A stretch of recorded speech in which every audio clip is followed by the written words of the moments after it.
డబ్బు, అనారోగ్యం, ఉద్యోగం, వ్యాపారం, అప్పులతో బాధపడుతున్నారా? మీకోసమే లాంచ్ యువర్ ఫ్యూచర్ ప్రోగ్రామ్.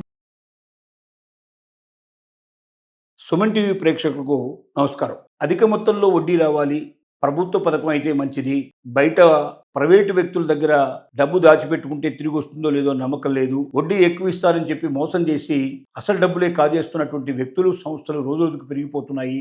ఇలాంటి గందరగోళమైన పరిస్థితుల్లో మా డబ్బు ఎక్కడ పెట్టుబడి పెట్టాలి, ఎక్కడ మనకు అత్యధికంగా వడ్డీ వస్తుంది అని ఆలోచించే ప్రతి ఒక్కరికి పోస్ట్ ఆఫీస్ దారే కనబడుతుంది. పోస్ట్ ఆఫీసులు అనేవి ప్రతి పల్లెటూరులో కూడా ఉంటాయి. అది బ్యాంకులు అయితే కొద్దిగా పట్టణాల్లో ఎక్కువ కనబడతాయి, మనకు పల్లెల్లో ఉండేవి చాలా తక్కువ ఉంటాయి. కానీ పోస్ట్ ఆఫీస్ దాదాపుగా 2000, 3000 జనాభా ఉండే ప్రతి పల్లెటూరులో కూడా మనకు పోస్ట్ ఆఫీస్ కనబడుతుంది. ఆ పోస్ట్ ఆఫీసులు ఇప్పుడు ఒక రకంగా బ్యాంకుల్లా కూడా మార్చేశారు. అంటే పోస్ట్ ఆఫీసులో, బ్యాంకులో మనం ఏం చేస్తాం, ఏదైనా మన దగ్గర డబ్బు ఉన్నప్పుడు బ్యాంకులో కట్టుకుంటాం, మనకు మళ్ళీ అవసరమైనప్పుడు డబ్బు తీసుకుంటాం, అలాగే డబ్బు ఎక్కడికైనా కావాలంటే ట్రాన్స్ఫర్ చేస్తాం, లేదా ఎక్కడి నుంచి అయినా తెప్పించుకుంటాం. ఇలా బ్యాంకులో ఎన్ని ట్రాన్సాక్షన్స్ అయితే చేయొచ్చో పోస్ట్ ఆఫీసుల్లో కూడా అన్ని ట్రాన్సాక్షన్స్ చేసే అవకాశం కలుగుతోంది. ఆధునికమైన పోస్ట్ ఆఫీసుల్లో అన్ని అవకాశాలు కల్పిస్తున్నారు. కంప్యూటర్ల ద్వారా, ఆధునిక యంత్రాల ద్వారా మొత్తం బ్యాంకులో ఉండే ట్రాన్సాక్షన్స్ అన్నీ కూడా పోస్ట్ ఆఫీసులు కూడా చేస్తున్నారు. అంటే ఒక రకంగా చెప్పాలంటే పోస్ట్ ఆఫీసులు నవీనమైనటువంటి బ్యాంకుల కింద మారిపోయినాయి అని చెప్పొచ్చు. అలాగే గతంలో మనం ఏంటంటే అంతా మనం హ్యాండ్ వర్క్లోనే ఎక్కువగా జరిగేవి. అంటే మనకి ఏదైనా డబ్బులు కావాలంటే ఒక ఫామ్ తీసుకొని ఫామ్ అంతా నింపేసేసి దాని లోపల మనం సంతకాలు పెట్టి ఎంత డబ్బు కావాలో దానికి ఇచ్చి మనం తీసేసి అలా చేస్తే దాన్ని మళ్ళీ బ్యాంకు వాళ్ళు దాంట్లో ఎంటర్ చేసుకొని ఇచ్చేందుకు చాలా టైం పట్టేది.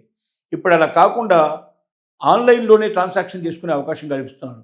మనం ఇంటి దగ్గర నుంచి కూడా పోస్ట్ ఆఫీస్లో డబ్బుల్ని తీసుకోవడం కానీ, వేయడం కానీ, ఫార్వర్డ్ చేయడం కానీ, ఇంకా ఎవరికైనా కావాలంటే ట్రాన్స్ఫర్ చేయడం కానీ, ఇలాంటివన్నీ బ్యాంకులో ఉండే ఫెసిలిటీస్ అన్నీ కూడా పోస్ట్ ఆఫీసులో కలుగజేస్తున్నారు. అంటే ఒక రకంగా చెప్పాలంటే పోస్ట్ ఆఫీసు బ్యాంకులాగానే, బ్యాంకుకు ప్రతిరూపంగానే మారింది. అయితే పోస్ట్ ఆఫీసులో ఏమిటంటే బ్యాంకులకి పోస్ట్ ఆఫీసుకు తేడా ఏమిటంటే బ్యాంకులు అనేవి కమర్షియల్గా ఉంటాయి ఎక్కువ. అంటే ప్రతి ఒక్కటి మనం ఏదైనా మనం అక్కడ అకౌంట్ ఓపెన్ చేసే దగ్గర నుంచి మొదలు పెడితే కనీసం 10,000 రూపాయలు మినిమంగా ఉండేట్టుగా, 5,000 రూపాయలు ఉండేట్టుగా, ఈ మధ్య కొన్ని బ్యాంకులు 25,000, 50,000 రూపాయలు మినిమం అకౌంట్లో ఉంటే తప్ప మినిమం బ్యాలెన్స్ లేకుండా అకౌంట్ ఓపెన్ చేయడానికి వీల్లేదని చెప్పి మనకు కస్టమర్స్ని బెదిరిస్తున్నాయి, భయపెడుతున్నాయి.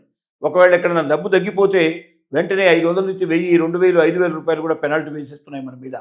అంటే ఏమీ వాడకుండానే, బ్యాంకు సర్వీస్ మనం ఏం తీసుకోకుండానే బ్యాంకులో మనం డిపాజిట్, అంటే మన అకౌంట్లో మినిమం అమౌంట్ బ్యాలెన్స్ ఉండాల్సింది లేదు అన్నట్టు వంకతోటి మన మీద వేల కొద్ది రూపాయలు వసూలు చేయడానికి సిద్ధపడుతున్నాయి.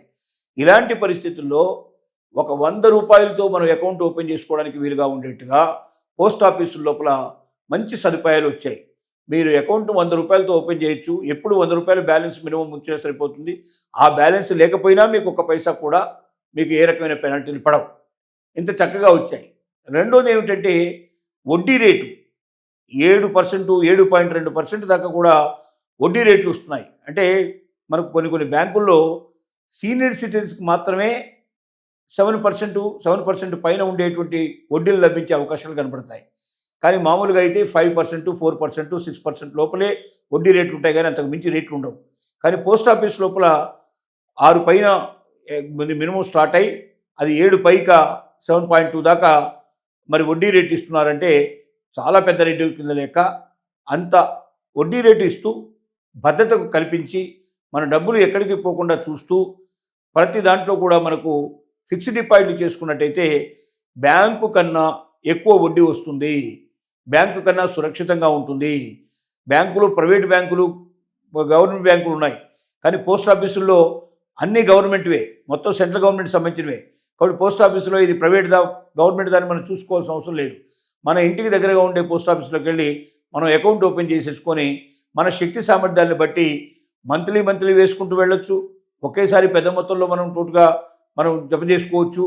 అట్లాగా డిపాజిట్ చేసుకోవడానికి అవకాశాలు ఉన్నాయి. వీటి మీద వడ్డీ బ్యాంకుల కన్నా అధిక రేట్లు వస్తాయి, ఎక్కువ భాగం మనకు వచ్చే అవకాశం ఉంది. మనం తొందరగా మరి అనుకున్నవి లక్ష్యాలు సాధించడానికి, ఈ పెట్టుబడిని ఎక్కడైనా పెట్టుకోవడానికి కానీ, లేదా ఏదైనా అప్పులు తీర్చుకోవడానికి కానీ, బాధ్యతలు తీర్చుకోవడానికి కానీ, భవిష్యత్తును నిర్మించుకోవడానికి కానీ అన్ని రకాలుగా ఉపయోగపడటం కనబడుతుంది. కాబట్టి పోస్ట్ ఆఫీసులు మనం నమ్ముకున్నట్టయితే పోస్ట్ ఆఫీసుల వల్ల దేశానికి కూడా బాగా మేలు జరుగుతుంది. ఎందుకంటే పోస్ట్ ఆఫీస్ పెట్టుబడులు ఎక్కడ పడితే అక్కడ పెట్టరు. పోస్ట్ ఆఫీస్లో మనం డిపాజిట్ చేసే డబ్బంతా ఏం చేస్తారంటే గవర్నమెంట్ పథకాల్లో పెడతారు. గవర్నమెంట్ పథకాల్లో పెట్టడం వల్ల పేదవాళ్ళకి ఎంతో మేలు జరుగుతుంది. అంటే తిరిగి మనకే మేలు జరిగే అవకాశాలు ఉంటాయి. కాబట్టి పోస్ట్ ఆఫీసుల్లో పెట్టే ప్రతి రూపాయి ప్రజలకు ఉపయోగపడుతుంది. అది వ్యక్తుల స్వార్థానికి ఉపయోగపడదు, వ్యక్తిగతంగా ఎదగడానికి ఉపయోగపడదు. కానీ బ్యాంకుల్లో పెట్టే డబ్బు మరి పోస్ట్ ఆఫీసులో లాగా ప్రభుత్వానికి ద్వారానే ఖర్చు పెట్టడానికి అవకాశం లేదు. ప్రైవేటుగా వాళ్ళకి ఇష్టం వచ్చిన వాళ్ళకి, ఇష్టం వచ్చిన సంస్థలకి, ఇష్టం వచ్చిన వ్యక్తులకి వాళ్ళు వడ్డీకి ఇస్తారు. దాని ద్వారా ఒక్కొక్కసారి కలెక్షన్స్ రావు, చాలాసార్లు నష్టపోయే అవకాశం ఉంటుంది. అందుకే కొన్ని బ్యాంకులకి ప్రతి సంవత్సరం బ్యాంకులకు కానీ, నాన్ బ్యాంకింగ్ ఫైనాన్స్ కంపెనీ కానీ, ఇలాంటి లేదా పెద్ద ఇండస్ట్రీస్ కానీ మనం చూస్తుంటాం. కోట్ల రూపాయలు మరి వాటిని మాఫీ చేయడం అనేది సెంట్రల్ గవర్నమెంట్ చేస్తూ ఉంటుంది. దీనివల్ల భారతీయ ప్రజలందరూ కూడా చాలా డబ్బును కోల్పోవాల్సి వస్తుంది. మనకున్న సౌకర్యాలను మనం కోల్పోవాల్సి వస్తున్న పరిస్థితి ఏర్పడుతుంది. కాబట్టి కొంతమంది స్వార్థపరుల యొక్క ప్రయోజనాల కోసం వాళ్ళు డబ్బుల్ని సరిగ్గా ఉపయోగించక, సరిగ్గా సంస్థలు నడపలేక, లేక కావాలనే సంస్థల్ని క్లోజ్ చేయించేసి డబ్బులు ప్రభుత్వం నుంచి రాయితీలు పొంది ఆ డబ్బుల ద్వారా వాళ్ళ పబ్బం గడుపుకొని వాళ్ళు ఆనందపడడానికి సిద్ధపడుతున్నారు తప్ప మరి పోస్ట్ ఆఫీస్ అలా కాదు. పోస్ట్ ఆఫీసులో పెట్టేటువంటి ఏ డబ్బు ఎక్కడ ప్రైవేటు సంస్థలకు ఎవ్వరికీ ఇవ్వరు. ప్రభుత్వ రంగ పథకాల్లోనే ఉపయోగిస్తారు. ప్రభుత్వ రంగ పథకం అంటే ఆ ప్రభుత్వం ద్వారా వచ్చేటువంటి మేలంతా కూడా మనకే చెందే అవకాశం ఉంటుంది, లేదా భారతీయ ప్రజలకు ఎవరికొకరు చెందుతుంది.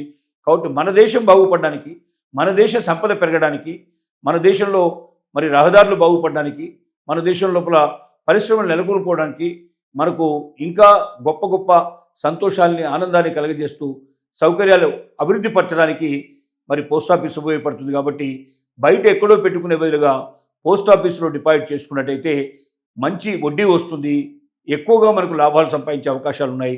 మనకు ఒకవేళ మధ్యలో కావాలంటే కూడా తీసుకొని మనం ఉపయోగించుకునే అవకాశం ఉంది. కొంచెం చిన్న నష్టంతో బయటపడవచ్చు. కాబట్టి మన డబ్బు ఎప్పుడు కూడా ప్రభుత్వం దగ్గర భద్రతగా ఉంటుంది. కాబట్టి మనం గుండెల మీద చేసుకొని నిద్రపోవచ్చని మనం తెలియజేస్తున్నాం.